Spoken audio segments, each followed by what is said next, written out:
Welcome into the Hot Read podcast for Friday, August the 30th. I'm your host, Easton Freeze, director of published content here at BroadwaySportsMedia.com. You can follow me on social media at Easton Freeze. I am joined as always by producer JT for one last ride here on the Hot Read podcast, the 337th and my final edition of the show. JT, how are you, my friend?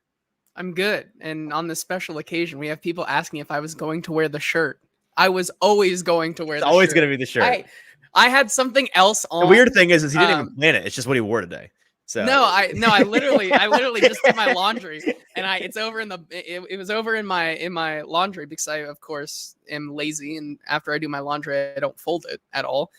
So it was just kind of staring at me very like unmarried man of you. Yeah. It was just staring at me like the Green Goblin mask. And I was like, I got to put it on for the last show here. Sure. So, I'm good though, exciting to talk some Titans and then get up to some antics that only true listeners of the Hot Read podcast will really care about. We got some fun surprises in store today. Some that we both know about, and then some that one of us still does not know about. So that's going to be quite surprising and fun towards the end of the show. So yeah, I have 3 letters, which if you are a fan of the Hot Read podcast, you know that I hate letters, store-bought letters. I think that it's a ruse and a big waste of your money. It's the corporate cabal trying to get you to spend money on cards that nobody actually cares about and you throw away. I have 3 of them that were just showed up on my doorstep this morning. I got a text from JT that said, check your door. They all say open on pod. So I don't know what they are. They feel like Hallmark cards. So I already hate them, and I'll be opening them probably to some underwhelmment at the end of the show, which isn't a word, but you know what I mean. We're also going to go a little trip down memory lane here. I've got some stats to kind of mark the end of a run for JT and I that began on Labor Day weekend 2 years ago. JT, I didn't realize that our first show together was a Labor Day Monday episode. So literally 2 years ago, you and I have done, I counted them. Hang on, let me go. 270 of the 337 shows have been you and I. So the show's really hit its stride 270 episodes ago. And I've got some clips from my first ever episode 3 years ago, which is hard to listen to. And then some clips from JT's first episode 2 years ago, which is equally hard to listen to, that we'll all laugh at the end of the show. But this is not just going to be one big vanity farewell tour of an episode. We are going to do what we were already planning on doing before I ever found out that I was going to be leaving the show. And by the way, folks asking me, what are you doing? Where are you going? Physically, I'm going nowhere. In terms of covering the Titans, also going nowhere. So if you like my Titans coverage, don't worry about that. That's going to continue apace. I'm just going to be doing it for a different company. And that'll be announced I believe on Monday at the beginning of next week. So good news for everybody, really. I get to move up in the world, which is exciting, but always sad to have to leave behind the show that I built. And for JT, he gets to take the reins. And like we said on Tuesday, producer JT is dead and gone. We buried him out back. Host JT has emerged from the cocoon, and the beautiful butterfly that he is, spreading his wings. Him and Stoney are going to take over the show starting Tuesday, right? Next Tuesday? Yeah. I mean, you say it so gracefully, but the people really know that this is the coup d'etat that has been put in place and it's been set in motion for 7 or 8 months now. I think coup d'etat is the most sophisticated word you've ever used on this show. Probably.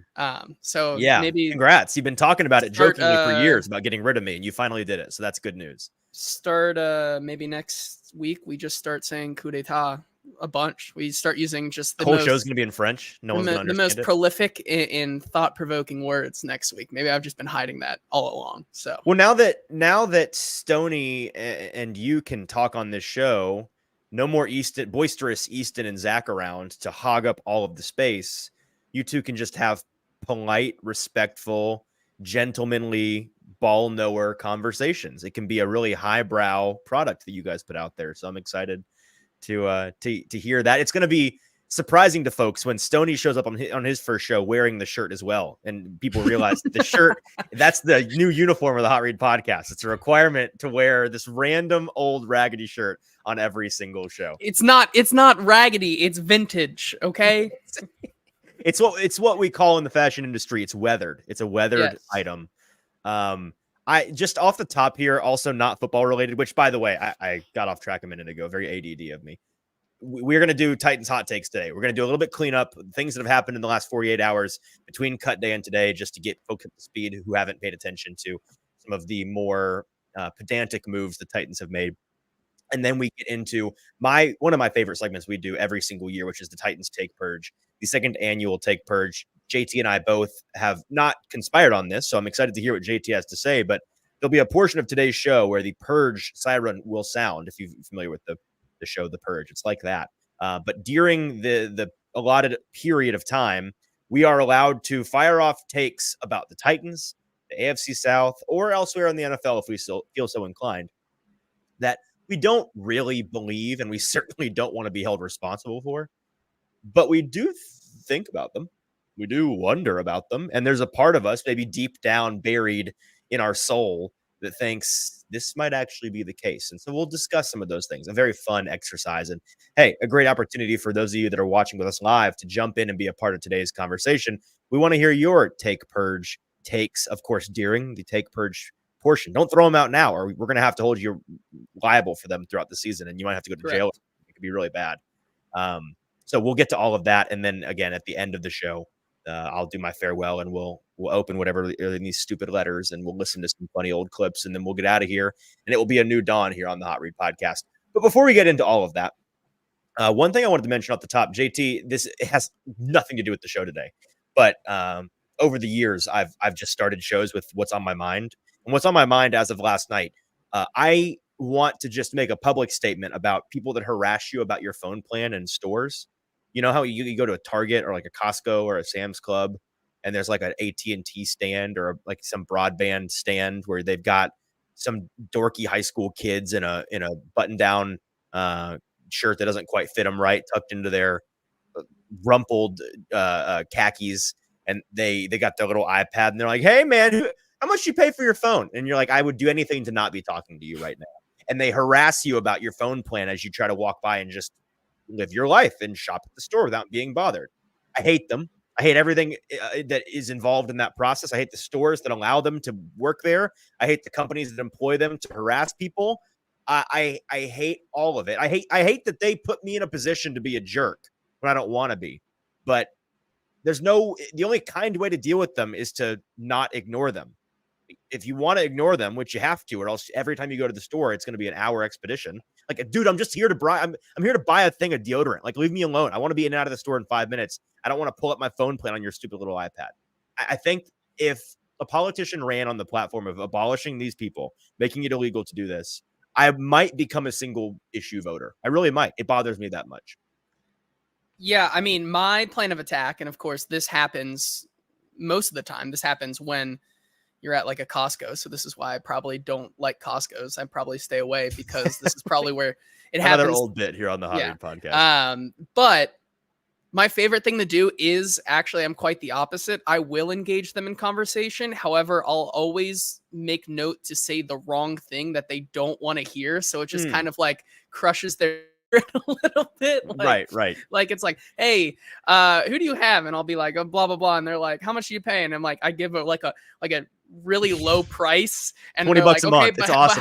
But how much do you get? Grandfather deal. And I give from them, the I give early them like, 2000s. yeah, I give them like this big ass number, and they're like, "Oh, dang it!"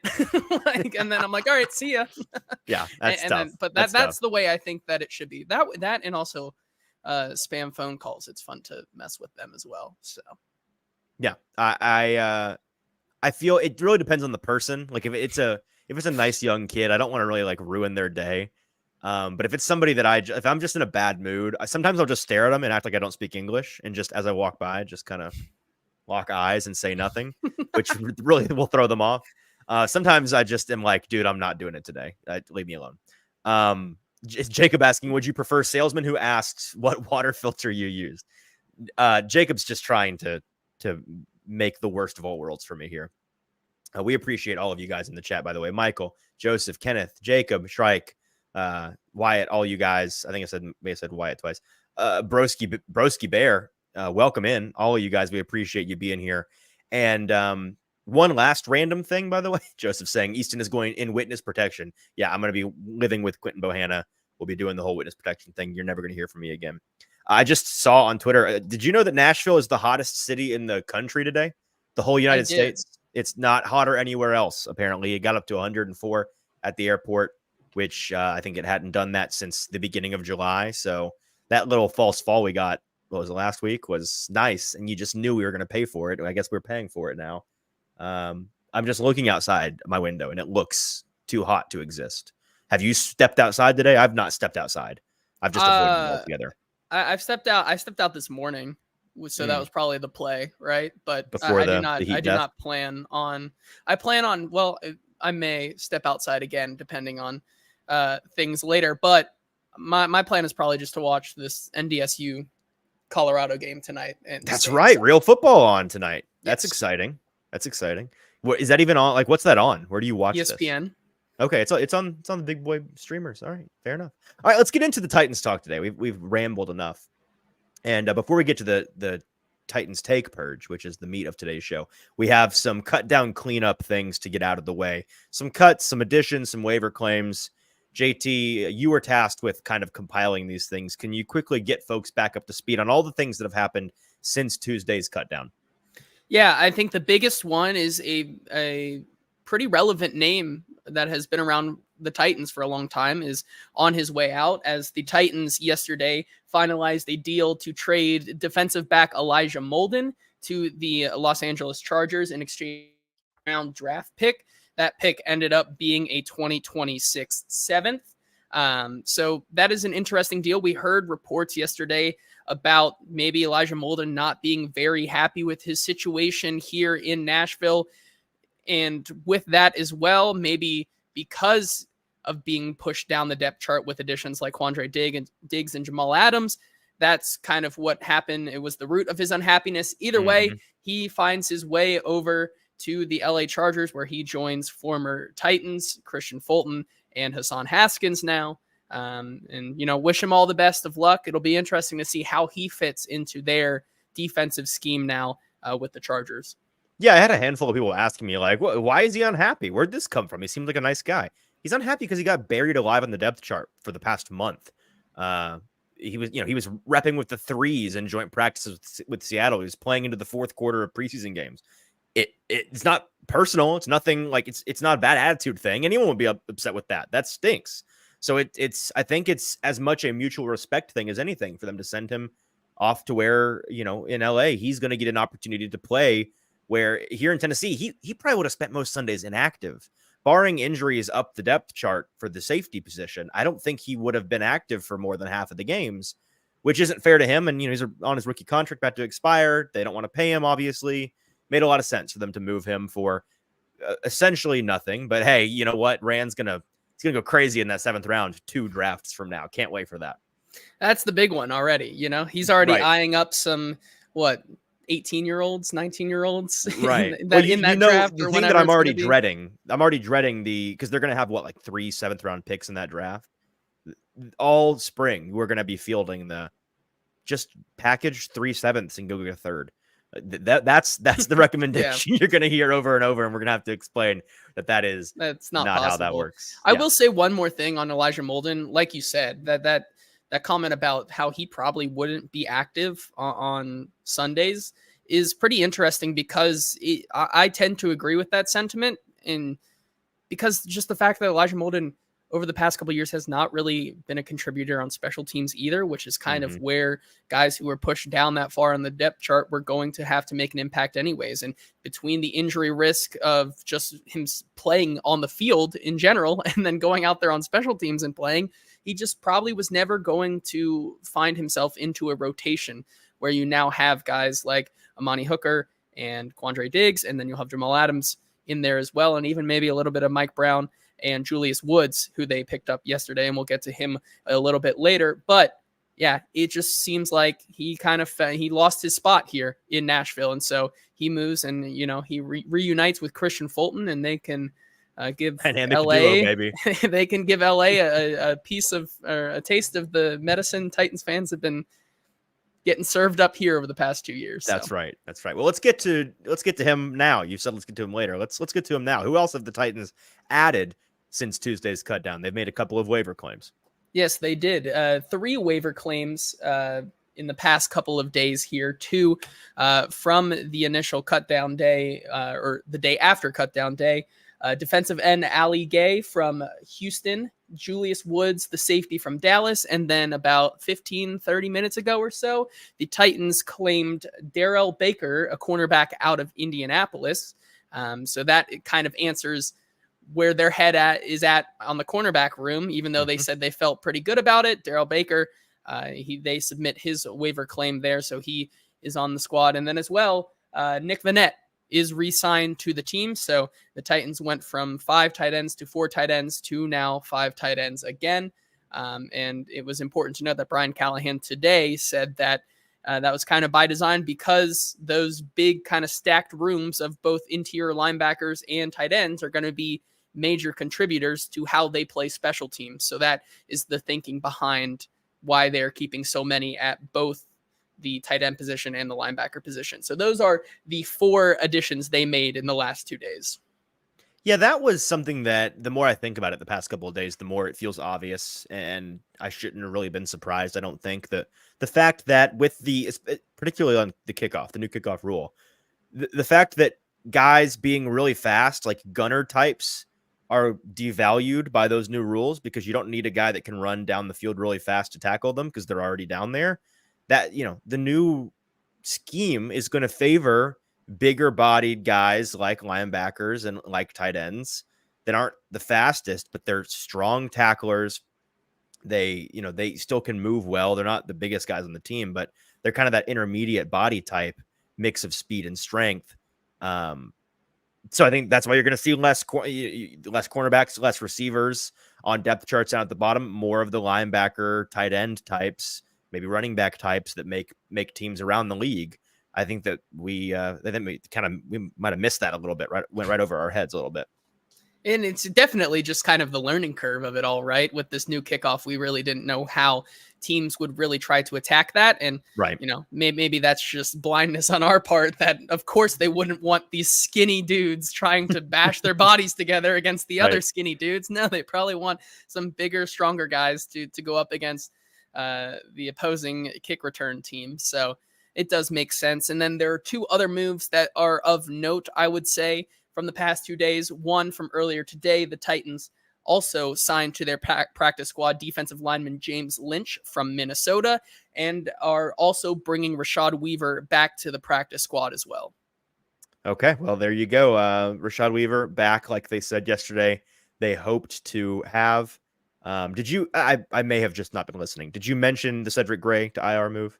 I did not, but that is so also one that was very important. Cedric Gray going on to IR with designation to return. I think that's the big sticking point where we were kind of talking about 2 days ago. Like, what's the difference between a guy like TK McClendon going on IR or now Cedric Gray? Well, TK McClendon, Brian Callahan also noted today, is on the IR and is out for the season because they kind of found out after surgery that turf toe was absolutely legit. Like, it was worse than they thought. Yep. I think that was the big buzzword of the day, that with his turf toe. But then with Cedric Gray, it being a little bit more of a nerve injury in that shoulder, that gives him some optimism that he can return. But obviously with the kind of nature of that injury, I see why they put him on IR. I thought it was the right thing for them to do, specifically talking about trying to get that shoulder back to be fully healthy, as well as, he's missed so much time. I'd rather give him time out of action to kind of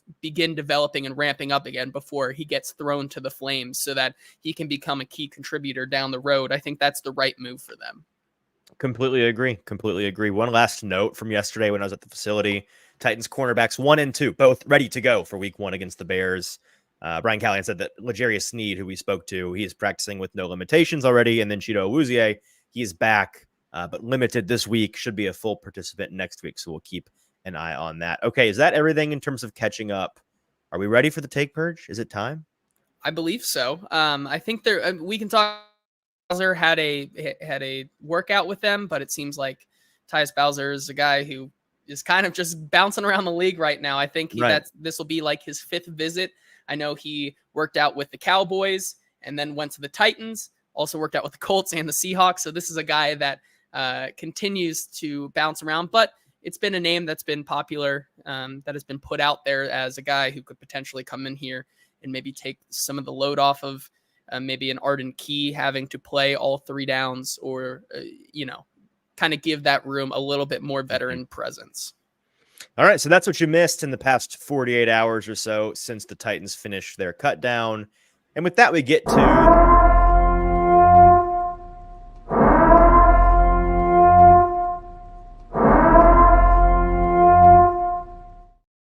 Oh, no, I didn't expect the horn to fire so quickly. We're in it. This is the Titans. I got you. You did get me. That siren indicates the beginning of the purge for the next indeterminate amount of time. However long it takes to get through our list. However long it takes to get all our takes off. We are not able to be held criminally or civilly liable for any of the thoughts that we may put out there on the microphone. And this is your opportunity, those of you watching with us live, to join us in the comments over on Broadway Sports Media's YouTube page and fire off your hottest Titans, AFC South, or otherwise in the NFL take of the year, something that you've been kind of chewing on up here, but you're not quite ready to say it with your chest. JT, we'll start with the Titans and then zoom out to the South and then zoom out to any other NFL things we have on our minds. Would you like to do the honors and go with your first Titans take, or would you like me to do it? Yeah, I can start it off right here. Okay. And I think there was some talk now that we are in the purge area and I'm no longer liable for anything that I say here over the next indeterminate amount of time. Right, I did have a take about a certain cornerback last year. It has been confirmed in this moment right here. You go back and listen to last year's take, Purge. JT's I had a take certain take about a cornerback, and I'm going Christian to make Fulton. Well, yes, that may be the person. But I'm going to come back this year and also start off the Titans take purge with another take about a cornerback. Oh, God. And so here we go. This is one I've been chewing on. It's one I continue to chew on. I think over training camp, the hype for him has kind of died out a little bit. But I'm gonna say it right here on the Titans take purge. I do believe that when at the end of the season, we get down to it and awards start coming out and whatnot, I do believe on that first team All-Pro, the nickel corner will be Roger McCreary from the Titans. Wow. And here's why. All right. I think that never in his career as a Titan, McCreary has been surrounded with talent like this, bringing in L'Jarius Sneed, Chidobe Awuzie, getting a defensive coordinator like Denard Wilson, who really builds his staff around the secondary and really enhances that. And so with that, I think Roger McCreary now has a chance to kind of play his own game. We talk about a lot last year how Roger McCreary and guys like Amani Hooker may have, and even when Kevin Byard was on the team, may have been having to do more because of the lesser talented guys on the team. A little babysitting going on. Yeah, a little babysitting is the word there that I would use as well. And so with that, I think that now he is able to play more of that full-time slot position there.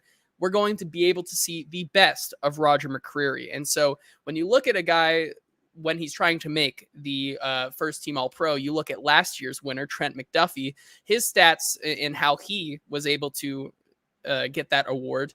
His stats came down to 54 solo tackles, 16 assisted tackles, 5 forced fumbles, which I think is the big one for him, but 27 stops, 3 sacks, 11 missed tackles, no interceptions, a passer rating allowed of 102.7 and 10.7 yards per reception. And so I think if Roger McCreary can get to that 4 or 5 interception mark, I think that under this new defense, he'll be able to flourish and thrive, and we'll see his name on that first team All-Pro list come January. This is so funny because I went back and listened to last year's take purge in preparation for today, just to refresh my thoughts and, a year removed, kind of grade some takes, see who was on it, who was not. As you have already admitted, your first take was about Christian Fulton being an All-Pro, and that was it was not. It was so not, far. It wasn't about him being. Oh, sorry, it was about All-Pro. him leading the league in interceptions. So you're right, it was worse than that. Leading the league in interceptions with 10, he had 0. Oops. He had 0 interceptions all year long. Oops. So he was tied for last in that department. My first take, which went before yours on that episode last year, was that Christian Fulton, who we had all fallen back in love with throughout training camp, was just going to suck again anyways. And so I was on the money with my negative take, your positive take in the toilet. I'm afraid history has repeated itself because my first take, this is not the order I was going to go in, but it's too perfect. Yeah. Is about cornerbacks as well. Not about any one cornerback, but about the guys. And I think that on a lot of teams, we spend all August, all summer really, talking about a player or a position group as a given, right? It's like, Patrick Mahomes is still the quarterback in Kansas City. So the passing game is going to be all right. Like, we're not worried about that. How's the line going to look? How's the run game going to look? Because that will put that part of the offense to the side a little bit. I think with the Titans, inarguably, that position group has been the cornerback room. And a part of that has been because we've not seen a whole lot of the full assembled group this August. There have been guys that haven't been out there. And so my take is that I think the given on the Titans team this year, the cornerback room, will just end up being the nightmare all year round. I think it will be something that nobody really sees coming. And I think we are underselling. Again, this is the take Purge. I don't necessarily fully believe this, but I do wonder it. I wonder if we're underselling the fact that the top two corners on the team we've not seen out here all August. And that means your boy, Roger McCreary, has been forced to be the number one outside corner. And so when that's been the case, when we're watching joint practice against the Seahawks, good receivers, don't get me wrong, it hasn't been the greatest. It's not Future Hall of Famer Jake Bobo. Right. It's not looked awesome. And so I just worry that, and we know that they're 4 deep. We know that they only kept 4. We've been talking for the past couple of weeks about how, hey, man, if they have any injuries here and have to dip into cornerback 4 or 5, 6 at all, it's going to be ugly in a hurry. And a guy like Jarvis Brownlee Jr., who you and I both have the utmost faith in to eventually develop into a good cornerback, we've not seen super consistent play from him yet. It's been very up and down. So even him getting on the field for a lot of the snaps, I worry about early on. So I just think if you're missing any of L'Jarius Sneed or any of Chido Awuzie, again, Sneed constantly a liability, or sorry, not a liability, constantly a worry in terms of whether or not his knee management is going to be okay. And then Awuzie, who it feels like stepped on the Titans field and 10 seconds later missed the entire month of practice because of a soft tissue injury. And he's on the older side of an NFL cornerback scale. I just worry about them losing guys and it unraveling really quickly.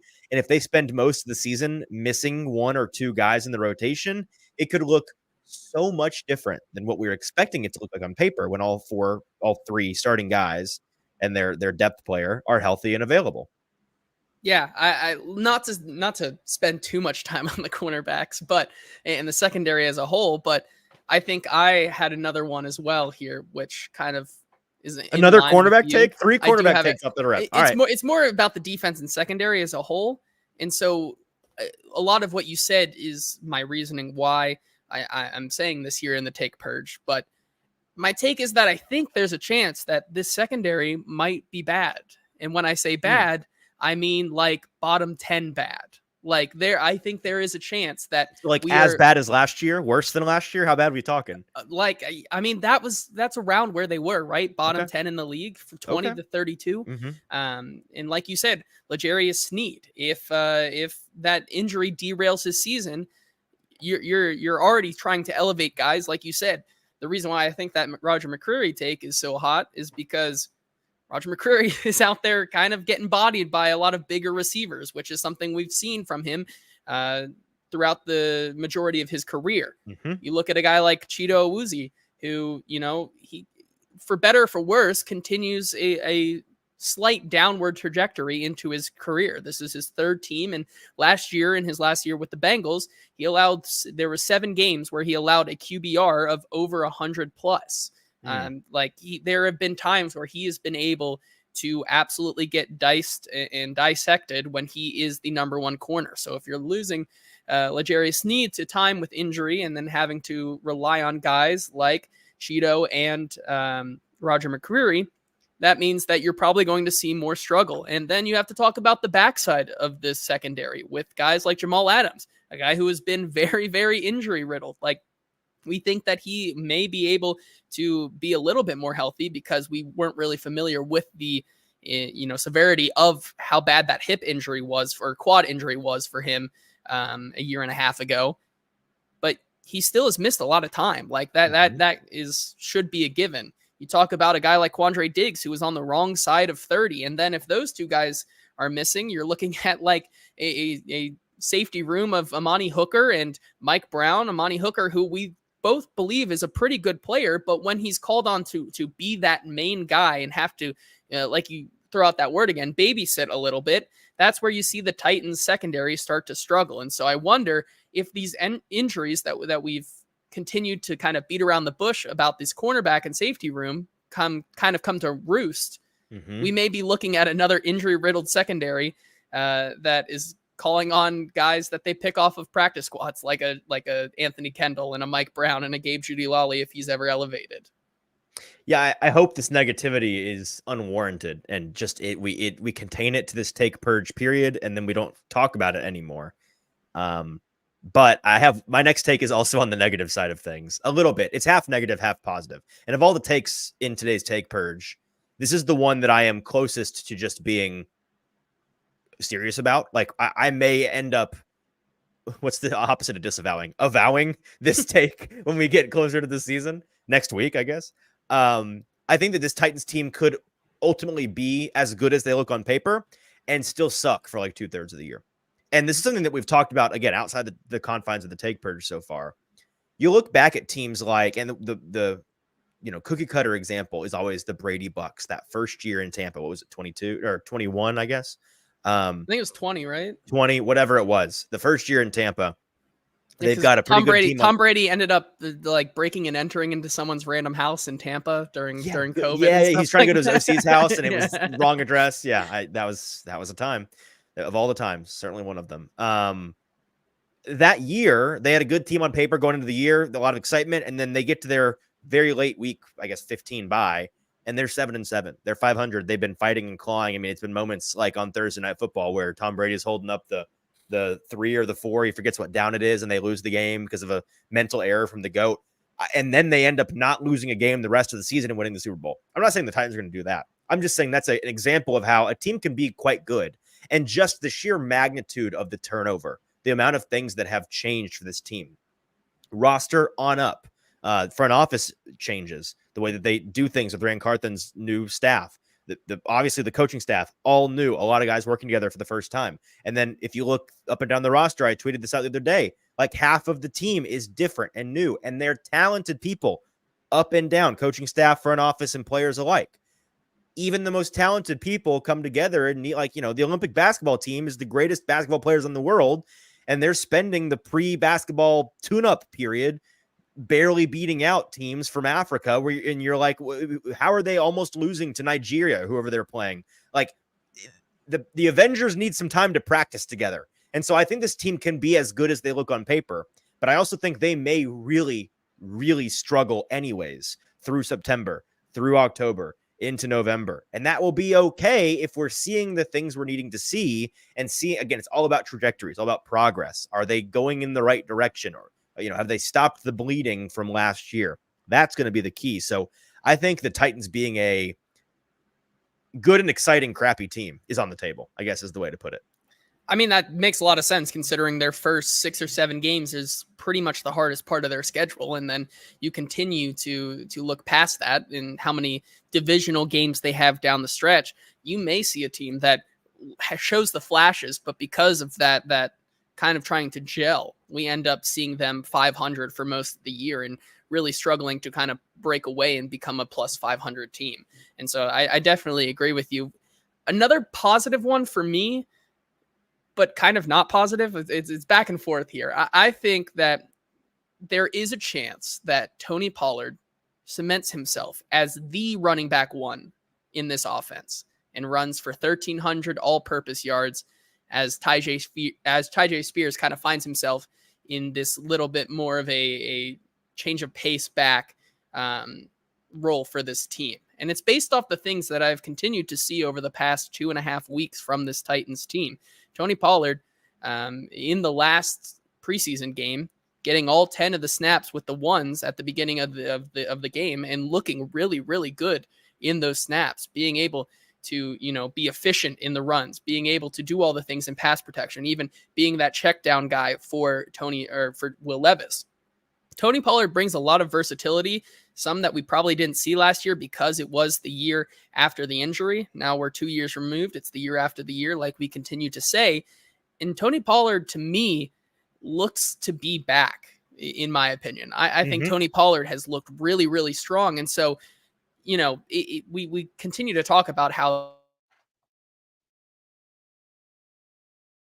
as efficient as he has, and I know they've played against 2s and 3s for the most part in the games where the starters have started, but still, I do think that with Tony Pollard, you're getting a lot of things that Tyjae Spears does, but maybe Tony does a little bit better right now in his stage of the career. And I think that's something that Brian Callahan might continue to lead on, even though we look at what he's had in years past with Cincinnati, kind of that dynamic between a Joe Mixon and a Samaje Perine and Joe Mixon and the Chase Brown, like all of those different things. That's usually how it shakes out. And so I think that with the way that they've continued to ramp up this offense over the past 2-ish weeks, I think there definitely is a possibility that Tony Pollard ends up cementing himself as this workhorse back, even though we continue to talk about a 50-50 split.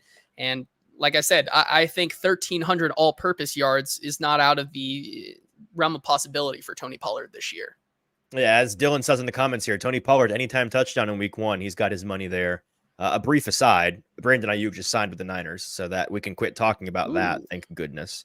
Pouring one out for Pretty Ricky. Tough beat for the People's Insider. Hope he gets back on his feet. Tough beat for you, someone who you continued to back him this entire it was wish casting because I got him on my fantasy team that we drafted in like March, and I was just hoping this will be interesting because I got Debo, not Ayuk, and I was hoping Debo would become really expensive and I could trade him off because he's the new one in San Francisco, but alas, no. What were you going to say something? I was going to say it'll be interesting because it is a front-loaded 4-year deal worth $120 million. I don't know how with that front load what the AAV. I guess 30 is probably 76 is guaranteed. So it brings up a point now. I believe Ridley, off the top of my head, is that the 2? Is that the second? I think that's right behind Justin or CD. Maybe it's 3. That's what I'm asking. Is it the third highest paid, or is it the second highest paid? No, I'm not sure. I would not know that right off the top of my head. I can look. Either 2 or 3. Got it. He's up there. But okay, I think no matter what, it moves Calvin Ridley from the 16th highest paid wide receiver to the 17th highest paid wide receiver. He is getting more money than Calvin. It's true.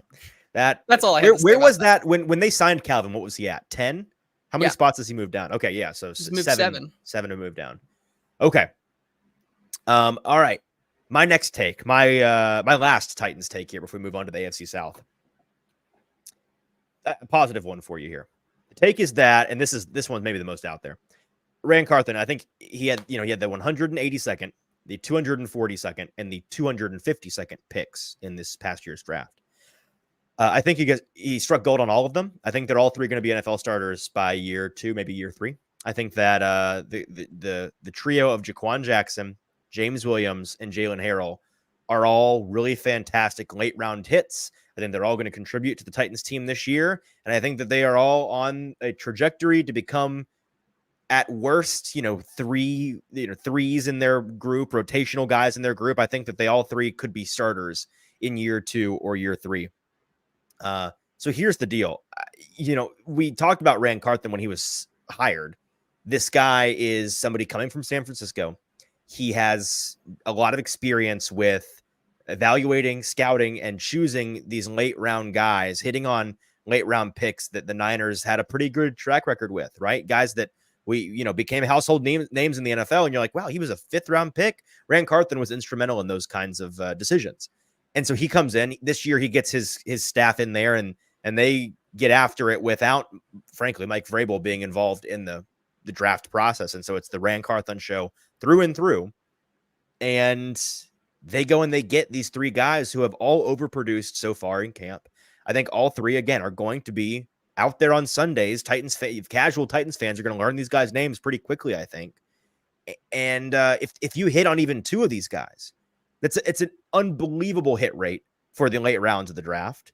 And that's the kind of thing where if you have a draft or 2 like that, where you have it's just strong, you have 5, 6, 7 guys that are all contributors, a couple starters in there, maybe a star in there. That's how you get a team from that's like worst to first kind of territory.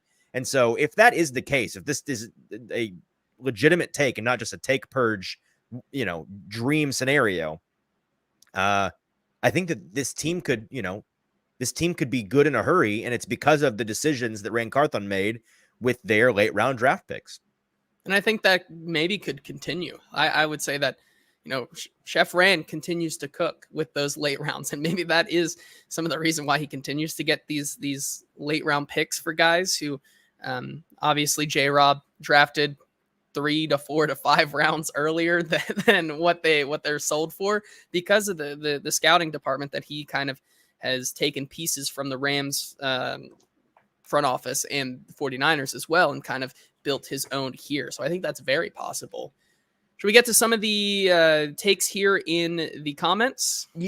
Yes, and I can't believe this is happening on my last show. My wife is frantically texting me right now with some kind of emergency downstairs that I have to attend to. So if you wouldn't mind vamping and talking with, I know, the last show, I told her, "Are you sure? Like I have to?" And she said yes. So I hope that nobody's dying. I'll be back hopefully in like 2 minutes. Until then, JT, entertain the masses. All righty. Well, let's I guess go through some of these takes here in the comments. I guess, getting a little bit of a preview of what I'll be doing next week. We can start with Shrike113 in the chat here saying, take CJ Slowick takes a step back and Will Levis ends up the best quarterback in this Callahan directed in the AFC South. I think that's one that I flirted with. I think that's a hot take for sure, considering the pieces that a lot of these other teams have around it. But I don't think it's out of the realm of possibility at all that Will Levis ends up being the best quarterback out of the 4 here in the AFC South come, let's say, January or so. You talk about CJ Stroud and the Texans. I think that's something we might get to a little bit later. Maybe that last year of the Texans offense was maybe a little bit of a pipe dream for Bobby Slowick. We'll see how he bounces back in year 2 of this offense here. Can that production with CJ Stroud and how many mouths they have to feed now kind of continue in that offense? That's the interesting question there. Trevor Lawrence, are they ever going to get over the hump with this reworked wide receiver core again for this team? But you still have so many holes on that offensive line, guys who are unproven. Can Trevor Lawrence actually take that leap in his production and his performance? That's the big question for him. And then Anthony Richardson, can he just stay on the field? Like, can Anthony Richardson play more than 2 games? If he can't, I think Will Levis has a great shot. But like you said, I think the biggest thing for Will Levis is that Brian Callahan system and how much it's been tailored to him. And with all these other quarterbacks, it may be more of the mind behind who's calling the plays than the actual quarterback on the field. Whereas in Tennessee, it really feels like Brian Callahan has kind of made this offense for the quarterback and not just for himself. And I think that is a really interesting avenue for Will Levis to continue to make a case to be the number 1 quarterback in the AFC South. I think it's definitely a surprise and why it definitely belongs here. I think there are as many downsides as there are upsides for Will Levis, many that we've talked about over the past 3.5 months or so. But I do like that one as well. Jacob on the AFC South train as well here saying Trevor Lawrence will easily be the worst quarterback in the division this season. I think it's a hot one when you consider Anthony Richardson has played he's only thrown for 2,500 yards in his whole career, collegiate, high school, NFL. I think there's a lot more steps for him to go, but Trevor Lawrence, I think, has the second best case in that one, as we've seen Doug Peterson and that offense continue to fall flat in the way they use their wide receivers. Brian Thomas Jr., I think, is the biggest one for him. If Brian Thomas Jr. really does not pan out, Trevor Lawrence, I think, falls to the wayside for sure. As we get more comments in here, we can continue to look at some of these. I'm glad Easton is in here because, like you guys are saying in the comments, I'm really glad that he's not here because he is the Trevor Lawrence truther on the show. I'm glad we can kind of kick him out afterwards. So we can have a more, normal discussion about him and where he's been in his career. Stoney coming into the comments, within the confines of the take purge, Pollard and Spears, both top 10 in rushing yards. All-pro Peter Skoronski and top 5 defense by season's end. I guess we can break that down little by little here. First of all, Pollard and Spears, both top 10 in rushing yards. Like, is that possible? Like, I really don't know. That would mean that the passing game of this offense really is not working at all. And I think we've seen that they really do want to emphasize the run here with how many tight ends they kept, how much 12 personnel we think that they're going to continue to use in the offense this upcoming year with Brian Callahan. But Pollard and Spears, both top 10 in rushing, feels like they're going to have to give, for them to both get top 10 in rushing, it feels like you'd have to give both of them 18 to 20 carries a game each, in my opinion. And so I don't know if we're running the ball 40 times in this Brian Callahan offense. All-pro Peter Skoronski, I don't think that's a hot take at all. I think we've seen offensive linemen take that second-year leap. I think Peter Skoronski has the best pieces around him to do so. And then top 5 defense by season's end, I think they have a lot of pieces if they can put it together. That's one I agree with as well. Dylan, this comment here. If the secondary turns out to be a top 10 or 15 unit in the league, I'm going to laugh when Denard Wilson says that this show was the main contribution to their bulletin board material. Hey, if it makes the Titans better, I guess that's if it makes the Titans better in the confines of this indeterminate period of time where we are allowed to say whatever we want and not be held accountable, glad for it. And well, he's back. That was a big entrance here. Hello? Are you here? Hello. Oh. I'm back. Is everyone dead? Everyone my dead? family, they all left me in the middle of the show. No. Oh, wow. The stupidest thing. Our baby, my daughter Valerie, spit up all over her car seat last night. So we took off all the upholstery on the car seat because you can wash it. It's like, machine washable. I'm out of breath. I was running. And I washed it last night, and then we hadn't put it back on yet, and she had to go pick up her mom in a hurry and had no idea how to put it back on, and was trying in the parking lot. Was like, I don't know how to put this together. So I had to go down there and do that really fast. Dad of the year. Well, we had a great conversation about how Trevor Lawrence is actually. We had a great conversation about how Trevor Lawrence is actually mid, and we were glad that you weren't here to. I might have a take about that. Yeah, well, we'll get to those as we continue to go down here. Jacob saying, take purge. Mason Kinsey will catch a game-winning touchdown this season. I think that's an interesting one. Sure. Awaken to the Eternal.com, a Hall of Fame name in the Hot Read podcast chat here, says that the Titans will win a minimum of 9 games. We have AJ in the comments saying the Titans get 3+ Pro Bowlers this year. Which name them, AJ. Name them. Yeah, shoot your shot. It's not hot enough to just say 3+. You got to call them out. And then Joey saying, take purge. Ridley provides top 15 fantasy wide receiver value for the next 2 to 3 years. It's the end of that one that's hot, is that he's just going to keep doing it into his older age. That would be impressive. Well, he continues to be 25 on paper, so that would mean that's right. So he'll only be 28 by then. 28 season would be there as well. So I think that's all the ones that we got through. South take, or were you just vamping the whole time with all of these takes? We were giving AFC South adjacent takes. AJ comes back in here and says Jeff, Will, and Roger Beans McCreary. So Roger Beans, where's Beans come from? I have no idea where that comes from, but sure. We can move on to the AFC South as we started to get into some of those. I think the biggest one that kind of started that conversation about the AFC South. Let me go up and find it again. Let's see. Well, you just give your first one and then I'll bring it back up. Well, you mentioned Trevor Lawrence being. Oh, here it is, real quick. Sorry, hold on. The take was that CJ Stroud and Bobby Slowick take a step back, and Will Levis ends up being the best quarterback in this Callahan-directed AFC offense. Okay, interesting. Awaken to the Eternal.com right now, just giving us a swift kick on the butt on the way out the door here. Your lo-fi footage is what makes you guys, because you aren't talking. Wow. It's tough. Okay. Oh, AJ says he has a sponsorship from Bush's Baked Beans from when he was in Auburn. Does he really? How did I not know that? I guess so. Okay. All right. Well, my first AFC South take is not really hot to me, but apparently it's hot to you all. And so I'm going to unveil it here in the take purge, is that I think Trevor Lawrence pretty firmly solidifies himself as a top 10 quarterback in the NFL this season. Just in terms of talent, I think that he is in that discussion. I think that the Jaguars are kind of the classic forgotten team in their division. I know Titans fans will be like, no, that's us this year. There's certainly some of that. Don't get me wrong. The Jaguars have been dismissed as either inconsequential or just confusing by pretty much everybody not in Jacksonville this offseason. And I get that, and I've done it myself as well. But I think they have a very strong quarterback. I think that they do still have weapons on offense that, I think that their running back situation, not super deep, but I think that Etienne is a good player. And we've heard good things. If you paid attention to Jacksonville's camp, we've heard good things about their rookie receiver, Brian Thomas Jr.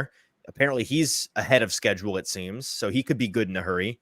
I just think that this year is maybe going to go differently for the Jaguars than it has in the past. I'm not saying they're going to be awesome or make the playoffs or anything, but their quarterback, I think for ball knowers, they're going to watch the tape and see indisputably this guy's healthy. This guy's a baller. He's a top 10, borderline top 10, 10-ish, 9, 10, 11, somewhere in there, quarterback in the league. Pretty clearly, consensus. Yeah, I was going to say that. The opposite of that? No, I wasn't going to say. I don't think Trevor Lawrence is mid, but I think his success yes, this you year. Do. No.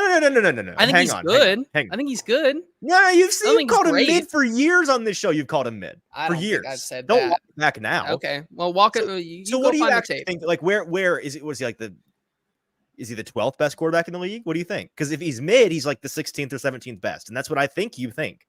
Maybe I think he's somewhere between 10 and 15. Okay. So I think he's slightly better than on that line. I think it's very dependent year to year, and I think that was my biggest take there.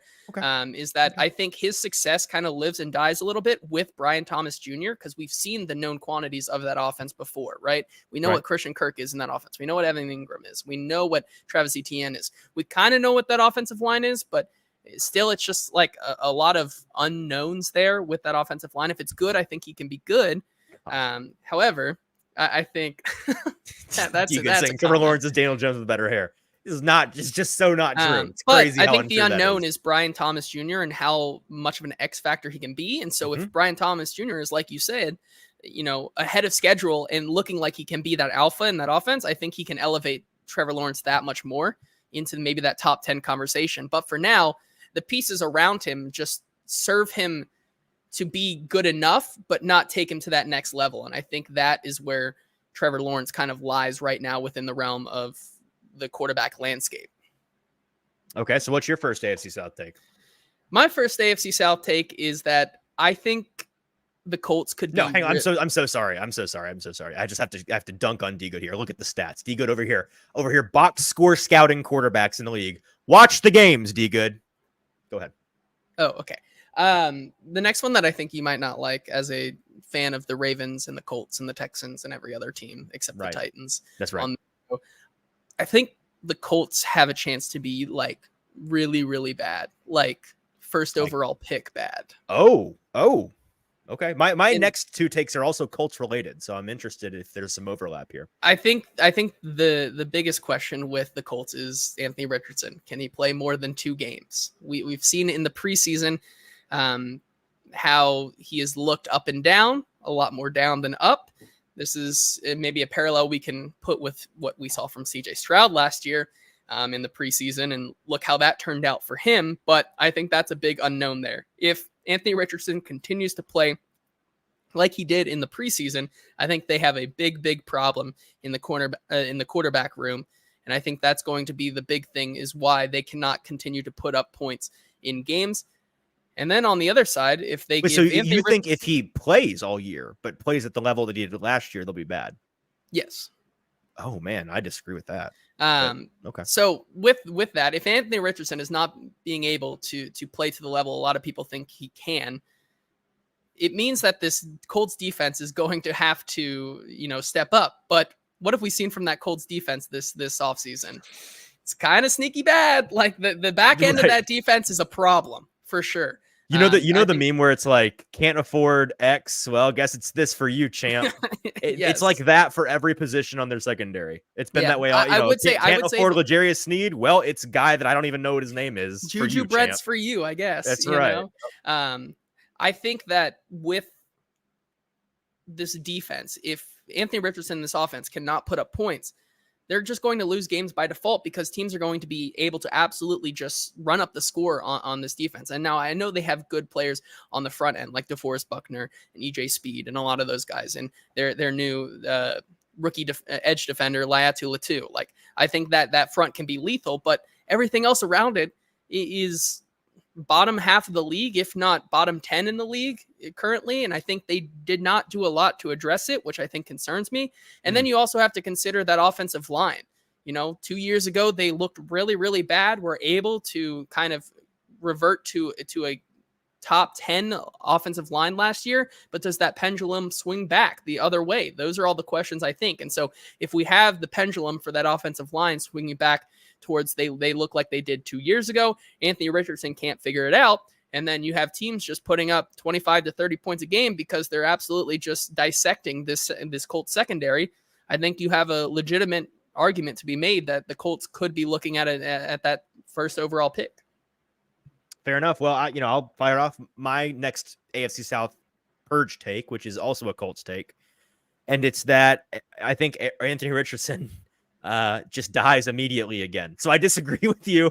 I disagree with you that if he plays at the level he did for the 10 quarters or so he played last year, that they'll be bad. I think, again, that's also a watch tape moment for me, honestly. Like, I think that if you think that, you should go watch it again, because I've watched it like the sample size is just not big enough. I don't think it's big enough. I agree. But that's not what you said. You didn't say it's inconclusive. You said that it was bad. And I think that that's wrong, personally. But we don't have to get into that. The point here is whether it's good or bad when he's on the field, my purge take is that he won't be on the field. And I tweeted this out a couple weeks, or I guess 2 weeks ago. And I said that if Anthony Richardson plays a full season this year, he's going to double the number of games he's played since high school, functionally speaking. And folks got mad at that because it's like, well, if you go look at the stats on Football Reference, he's played 22 games, and last year he played 4 games. What? No, stop. Hang on. When I say double the number of games he's played, I mean in a starter sense. And so I went down and I broke it down in excruciating detail. Here's what Anthony Richardson has actually done since high school. Okay, games since high school, where he has started the game as the starting quarterback and finished it alive. 14 games since high school. Started the game and got hurt in said game and didn't finish the game.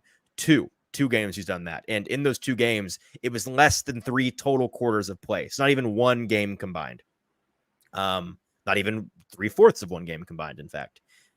He has 2 games in which he was the backup where he threw 10 or more times. So he came in and played a significant amount of the time in those games. And he has 5 games in which he was the gadget backup, threw the ball less than 10 times, came in, made a play or 2 early on in his college career. So barely was out there. And yet, even in those 7 combined backup games, he was knocked out of 2 of those games due to injury, knocked out of them entirely. So if he merely starts 17 games this year, he will actually more than double the number of starts he's had and finished since high school. Because that number was, or not even start and finish, just start. Even if you got hurt in every game and still played the next week, he would still double the number of games in which he started, which is 16 since high school. The total number of games since high school that he's done anything of note as a quarterback is 24.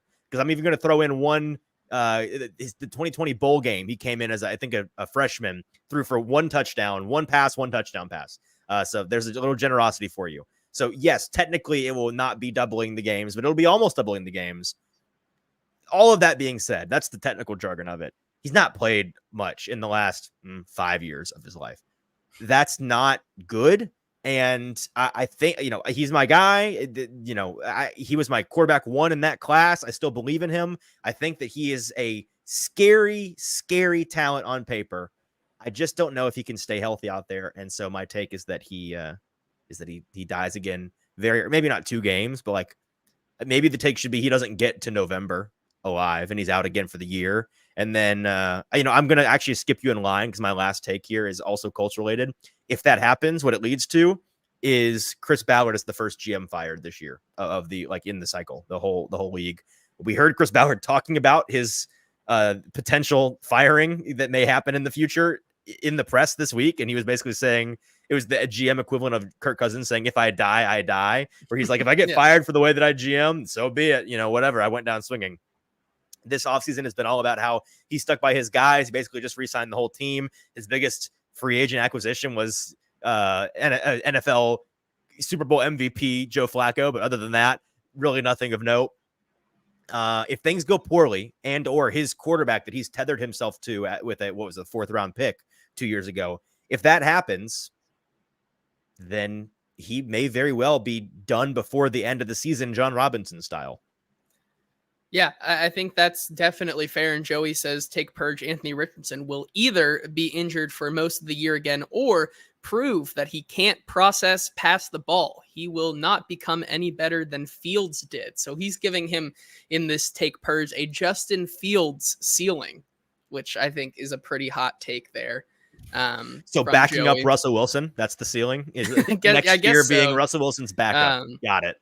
One more in the comments here before we continue. Paul saying that for the Titans, his take Purge is 6 30-point games this year.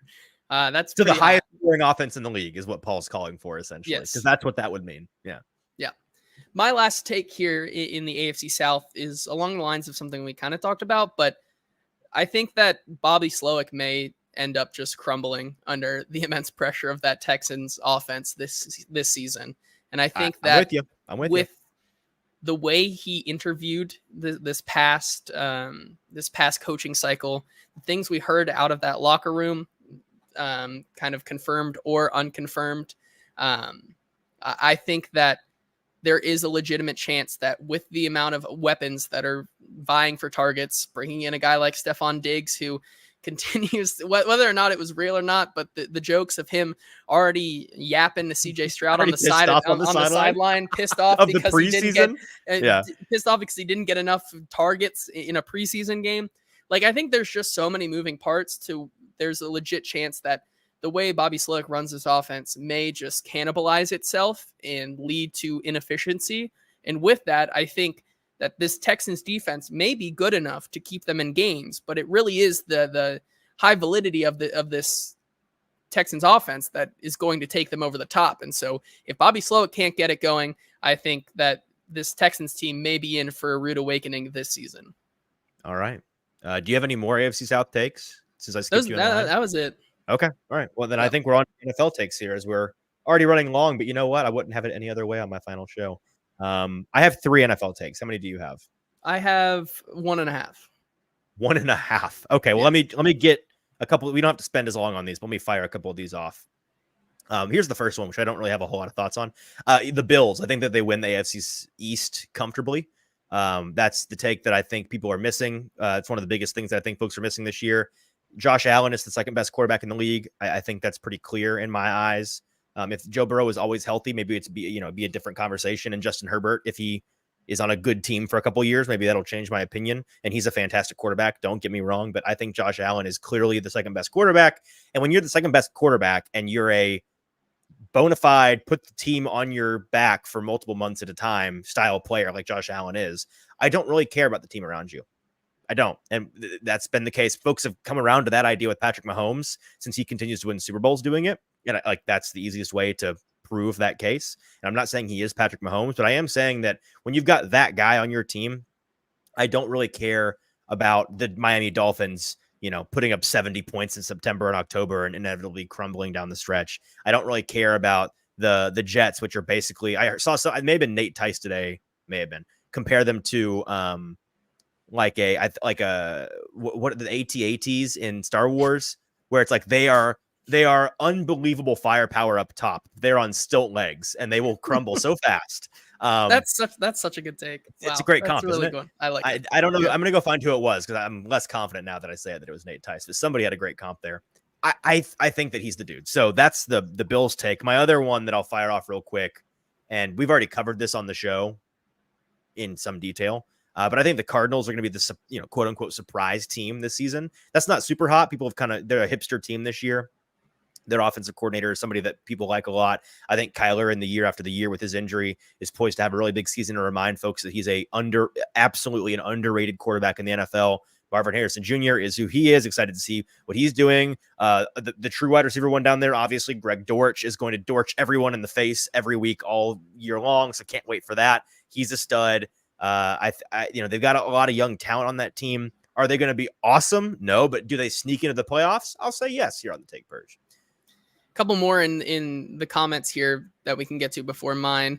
Z Dean says NFL take, it's Baltimore's year and Derek gets a ring. Raven fan Easton would be very happy about that one. JT Bengals fan will be very happy about this one. NFL take from Kenneth, one that will make JT happy. NMM Joe Burrow, You NFL MVP. Eminem. I'd be cool with that one. But my first NFL take here is, this one might blow you out of the water, because this is one I've been chewing on for the last 4 days or so, ever since roster cut down. I think there's a chance that the Washington Commanders win the NFC East.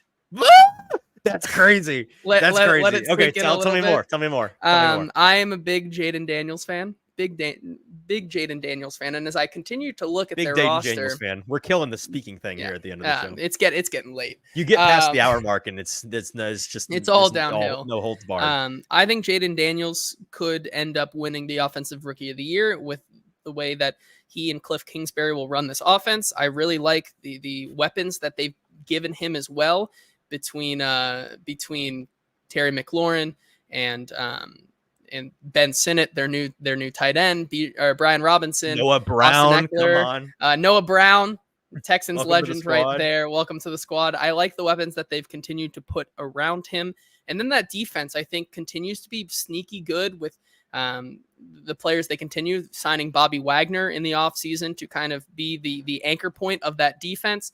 47-year-old Bobby Wagner. If the secondary can take the step forward, I think when you look at Flat Stanley, and how they are going to play against some teams with that fourth place schedule, I think the Commanders may have a shot to go from worst to first. I'm all over it. Like, I would love for it to happen. I just want to make sure you're aware of the fact that you just made the case for the Commanders to win their division, a good division. And the second name out of your mouth was Cliff Kingsbury. So let's keep that in mind, perhaps. Okay. But listen, I hope you're right. I think you're crazy. I hope you're right. Okay, my last one before you get off whatever your half take is. My last one, speaking of the NFC East, the Cowboys are going to miss the playoffs entirely. It's going to be a blow-up situation. I think that they have lost a lot of talent. That Jerry Jones being all in this offseason, their actions have been all out. They signed CD, which cool, congrats. They have no other receivers. A 1,000-year-old Brandon Cooks who will be fine. I'm Ryan Flournoy. Hello. Yeah, you're proving my point. It's CD and nobody. Their running game is going to potentially be the all-time washed running back room with Zeke Elliott already on the squad, which I don't know. Did you see the clip a couple weeks ago where he's like running through a practice dummy and then like he's like old man levels of pain afterwards and has to take a breather? It's going to be a lot of that this year. I think you may be missing Zeke a lot. And then he's not on the team yet, is he? Or is he on the team? Dalvin Cook. They signed him. Okay. So he's on the team. Okay. So it is the all-time washed running back room. Yeah. And then Rico Dowdle is the other guy, which, he may be the most talented of the three, but if Rico Dowdle is your best, what exactly are you doing? I think their defense is going to take a step back after having lost their defensive coordinator.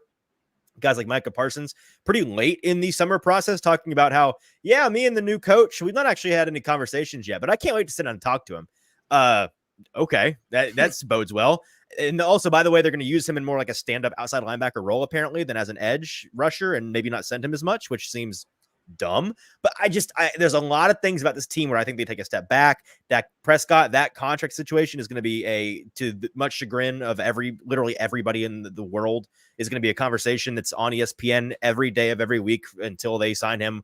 They probably aren't going to sign him because he's probably going to demand $60 million next year when he walks out the door after a 9-8 season when the Cowboys missed the playoffs entirely. And Jerry is, I don't know, like opining in March about how, I might die before he ever getting back to a conference championship. It's going to get grim in a hurry. Hey, I'm here for it. That would be. I mean, we all are. entertaining. That could be wish casting on my part. Maybe they'll be awesome and maybe it win is. 13 games. But Kenneth I has hope one not. more in here. He says, one last NFL take. First coach fired is Robert Saleh. I think that's in the realm of possibility. And then my half take here. I'm joining. I tried to make Rattler Mania, #RattlerMania a thing, but I've learned that there is my people are out there using #the agenda. The agenda. I saw this. What is this? Is snake it emojis? Cabal? I guess so. But my take is to end off here is that Spencer Rattler wins Offensive Rookie of the Year. That's great.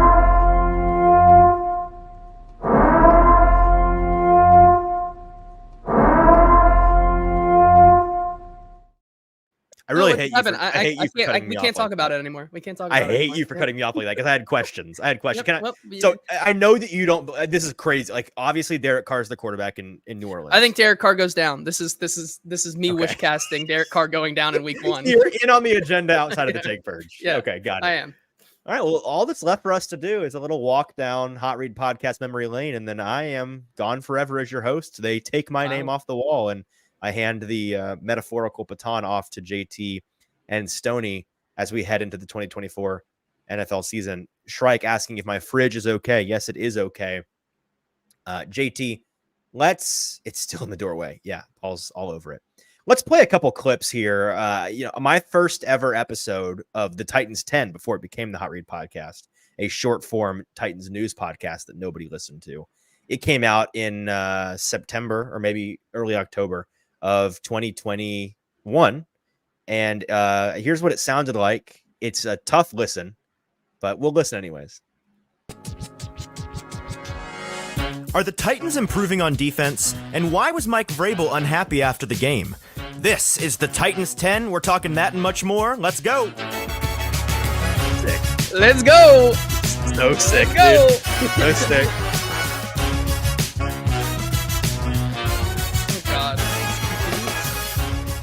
Welcome into the first ever episode of the Titans 10.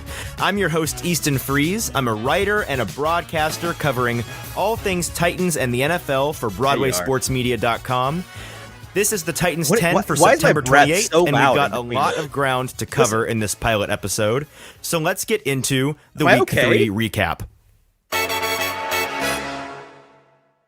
Well, the Titans improved to 2-1 this weekend, taking down their division rival, the Indianapolis Colts, 25-16, getting a win here against them at home for the first time in a couple years. It was far from a perfect showing for the Titans. There were a lot of positives and negatives to take away from this game. In terms of positives, on the defensive side of the ball, there were 3 players that really stood out. Okay, that's enough of that. We can be done. So that was me. It looked like October 5th, 2021. Wow. And then we went through that fall with the Titans 10, and then we went into the spring. I met James Foster for the first time, convinced him to co-host with me. We did that draft cycle, which was great, and then he got hired by A to Z and is obviously doing awesome things with his film room. And then that summer I took off. James and I think did our last episode with Emily Proud, I think, as a OTA recap video because we weren't credentialed at the time. So we were talking to her because she was out there about what they saw in early June.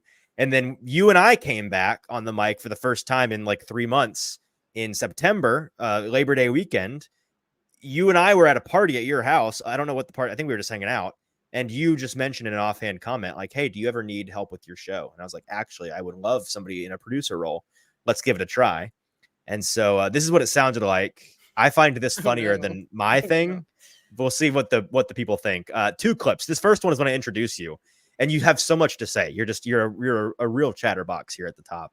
And then we'll get to some more JT content from later in that episode. I have to introduce to you a new voice that you're going to be hearing relatively regularly on the show going forward.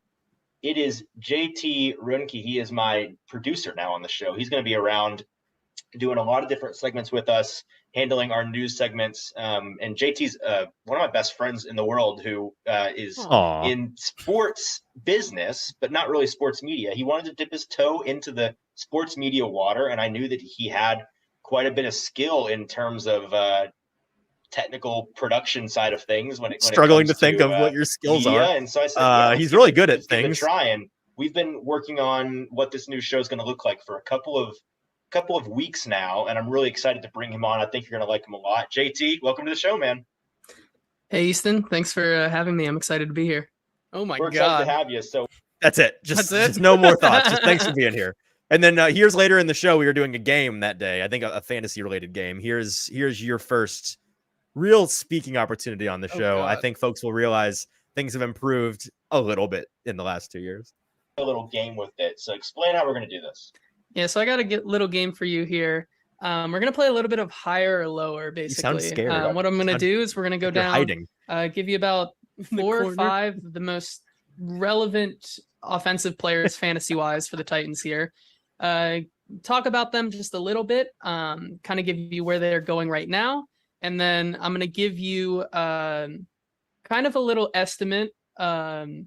Going to play a little bit of Vegas here. Okay. And give you a position number of where they'll be halfway through the season. Okay. And it's going to be your job to tell me if they're going to be higher than that or lower than that. And let's start with none other than Ryan Tannehill. Right now, he's going with. All right. That's Wow. How about that? How about that? You sound like you're hiding in the corner with your voice somehow. You sound. This is my. Wait, do I still have? I used to have that mic. Oh, The old microphone. Hold on. Well, I was talking through it's a on my computer floor. mic on that one, so it was horrible. Well, my old this. Oh this yeah, thing- yeah, the Yeti mic. Sure. That's what we used to sound like a couple years ago. And since then, man, I compiled some of the numbers here to end my run. 3 years, 337 shows, 270 shows with you and I, JT. I compiled how many minutes of audio we have put out into the internet. You want to guess how many minutes it's been that folks have listened to us ramble?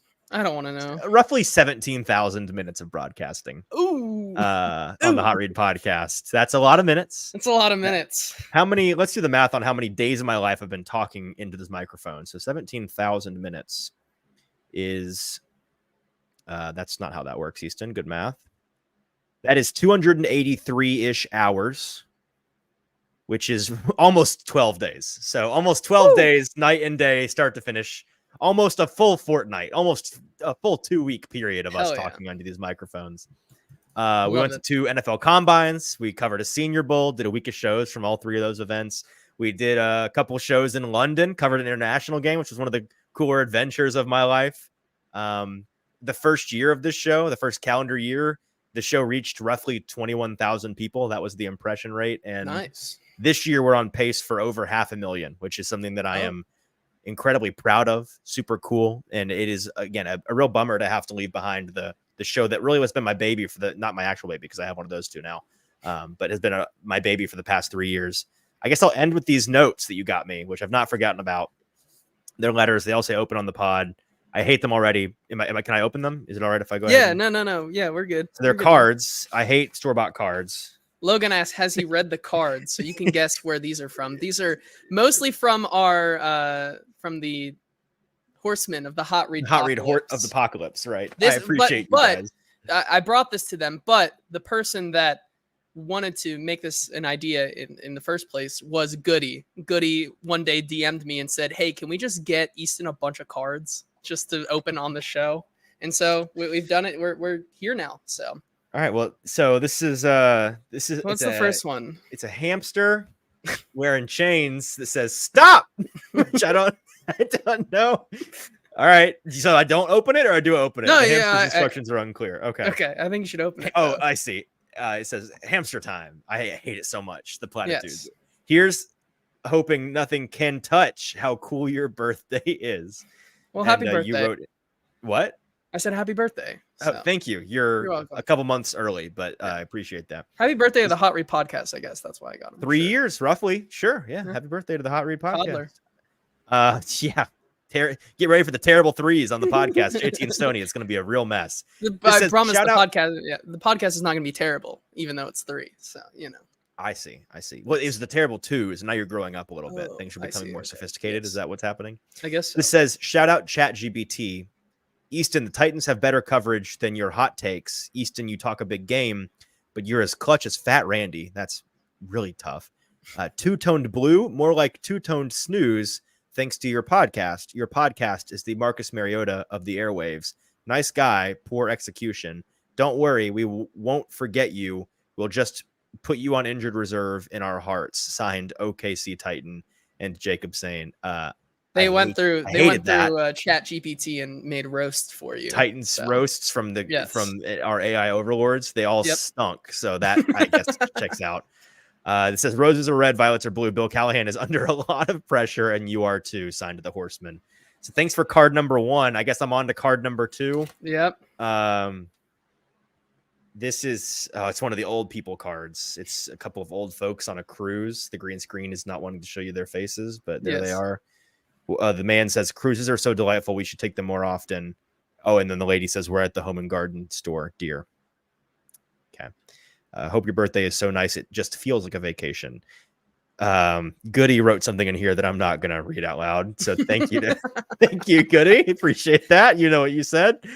And then Logan says, this is our pod. JT's the real host. We don't need you. This is our pod. Go Horseman. Nay. Supposed to be in the it's the sound. It's the song of Sether. Okay, gotcha. And then the nay at the end. Yes, the grace. There you go. That's good, Logan. And you're from Indianapolis, so you're familiar. Are you the producer on those? He seems really familiar with how that works. He calls you a coward in the chat for not reading his message. So he said congrats on not pulling out, which is technically true, but not appropriate for the family friendly Hot Read podcast. Speaking of which, JT, is the Hot Read pod going to become family unfriendly when it's you and Stoney? Are you going to change the? We're still in the business meetings. We're still ironing out all the. What are the FCC requirements for the airwaves? Yeah, maybe it's one of those things where we were on cable, and so we were required to abide by daytime cable requirements. But then you guys just got picked up by a streaming service. You're on HBO now, and you can just say whatever the if you want. Yeah. So that would be the justification should you guys just choose to go that route.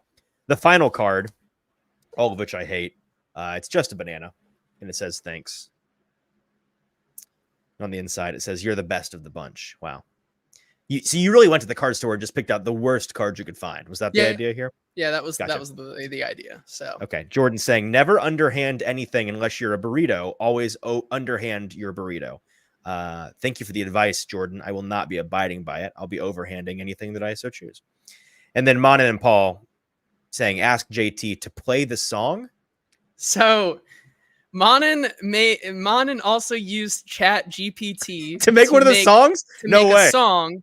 Okay. And then Paul C. Baki on Twitter, kind of revised it, and he actually recorded a song that I'm going to play. Have you heard on this? Here. Have you heard this? It's beautiful. Am I going to want to die listening to this? I think it's going to be awesome, and I think it's a perfect way to send off this iteration of the Hot Read podcast. So without further ado, here's the song created by Paul and Manan.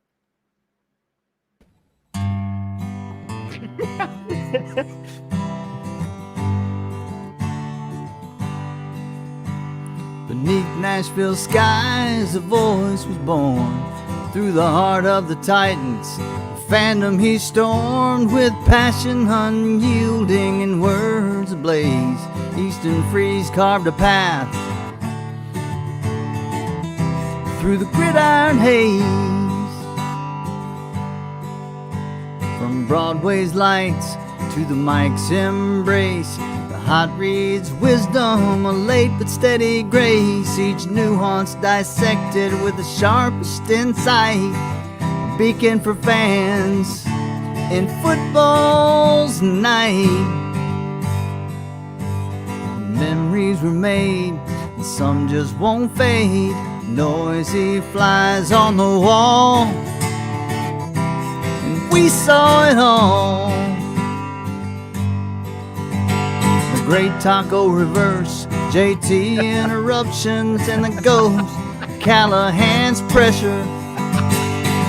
Fatherhood, we're on the sidelines, and oh how we loved the view. Yet now the winds of change do call, brand new horizon where dreams enthrall. Broadway stage to rain, the storyteller's journey begins. once again. This is a full song. Yeah. Gone are the days of familiar streets, Sunday mornings and Nashville beats. But in every pause and in every cheer, the echo of Easton still lingers near. I feel like I'm dying. Is this my funeral? This is a eulogy. New fields, ventures, bold and true, those he leaves will still pursue. The tales, the joy, the wisdom he shared. In every moment, a voice that kinda cared. My wife just jumped off the couch. Farewell, right dear there. scribe of Titan's might. May your journey ahead be ever bright. Though you leave this chapter behind, forever a horseman, your legacy entwined in time.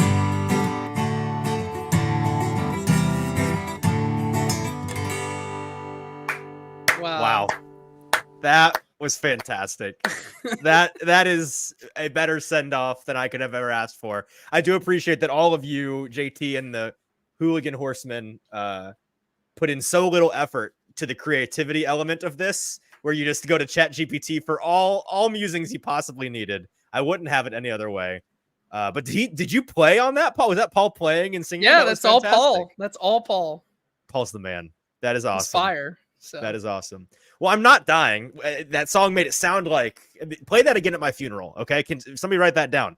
No one's going to get it, but I want it played at my funeral in full live.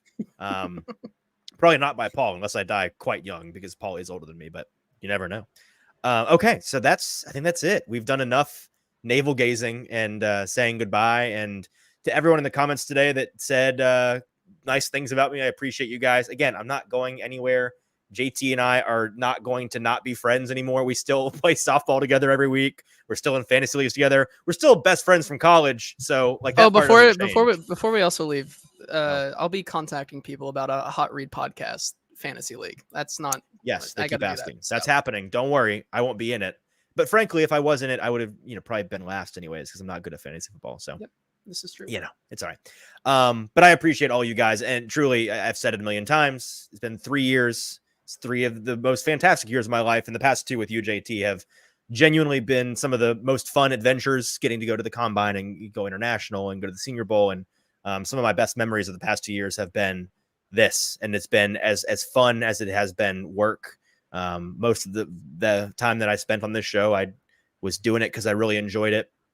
And there were times that you and I were doing it because we enjoyed it, and for no other reason, because we certainly weren't making any money off of it there early on. So yeah, I'll be around. I'll be covering the Titans. I hopefully will be asked Now back it's just on double this show. trouble.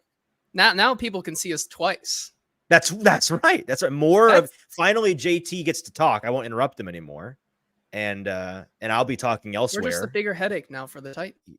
That's all right. it People really that hired is, me so. don't know what kind of a mess they've got themselves into, so they'll shortly understand the mistake that they've made. But best of luck to you. Best of luck to Stoney. You guys are going to do awesome. I can't wait to be like these hooligans over here in the comments, cheering you guys on and listening to your insight twice a week. And you guys are going to, I think, take the show to new heights. So that's exciting. I think that's it. Goodbye, everybody. Thank you for 3 years of listening. And thank you to JT for 2 years. It's been a pleasure. I will see you in my new employment situation next week. Excited to announce that on Monday. And we go into the Titan season, hopefully for good or for bad team content. Let's win this. Let's win this year. Let's have interesting things happen so that both JT and Stoney and I in our respective places have plenty of things to talk about, and fans have plenty of reasons to watch. That's going to do it for us today. I'm going to do it for me on the Hot Read podcast. For producer JT, I am your host, Easton Freeze. Once and for all, signing off. JT and Stoney will talk to you next Tuesday.